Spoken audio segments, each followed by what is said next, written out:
ঢাকা বার অডিটোরিয়ামে রবিবার রাষ্ট্রকাঠামো মেরামতের ৩১ দফা ও জনসম্পৃক্তি শীর্ষক প্রশিক্ষণ কর্মশালায় প্রধান অতিথি হিসেবে বক্তব্য রাখেন বিএনপির ভারপ্রাপ্ত চেয়ারম্যান তারেক রহমান। তিনি তার বক্তৃতায় রাজনৈতিক অস্থিরতা এবং সংস্কার প্রস্তাব বাস্তবায়নের জন্য সংসদের প্রয়োজনীয়তার উপর গুরুত্ব আরোপ করেন। তারেক রহমান বলেন, দেশে রাজনৈতিক অস্থিরতা বিরাজ করছে। যত সংস্কার প্রস্তাবই আসুক তা বাস্তবায়িত হবে না যদি না সংসদ কার্যকর থাকে। সংসদ ছাড়া কোনো সংস্কার বাস্তবায়ন সম্ভব নয়। তিনি আরও বলেন, রাজনীতিতে যখন কনফিউশন থাকবে তখন অস্থিরতা তৈরি হবে। রাজনৈতিক অস্থিরতা দূর না করতে পারলে সংস্কারের প্রস্তাবও কোনো কাজে আসবে না। এ সময় তিনি অতীতে হওয়া নানা সংস্কার প্রস্তাবের কথা উল্লেখ করেন এবং বলেন, ২০০৮ সালের নির্বাচনে জনগণের ভোটে নির্বাচিত সরকার ছিল না, সেজন্য সংস্কার প্রস্তাব বাস্তবায়ন করা সম্ভব হয়নি।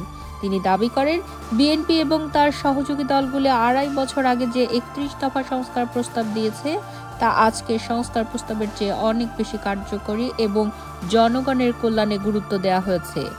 তারেক রহমান বলেন, স্বৈরাচার থেকে মুক্তি পেতে একজন ব্যক্তি পরপর ২ বারের বেশি সরকার প্রধান হতে পারবে না। এই ধরনের সংস্কারের জন্য সংসদ অত্যন্ত জরুরি।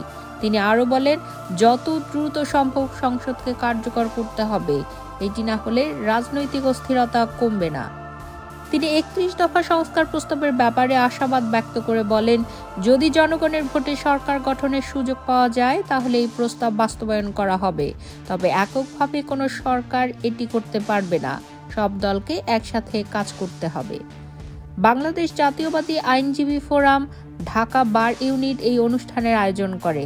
এতে বিএনপির আইন বিষয়ক সম্পাদক ব্যারিস্টার কায়সার কামাল, বিএনপির মিডিয়া সেলের আহ্বায়ক অধ্যাপক ডক্টর মওদুদ হোসেন আলমগীর পাভেল সহ অন্যান্য নেতারা উপস্থিত ছিলেন।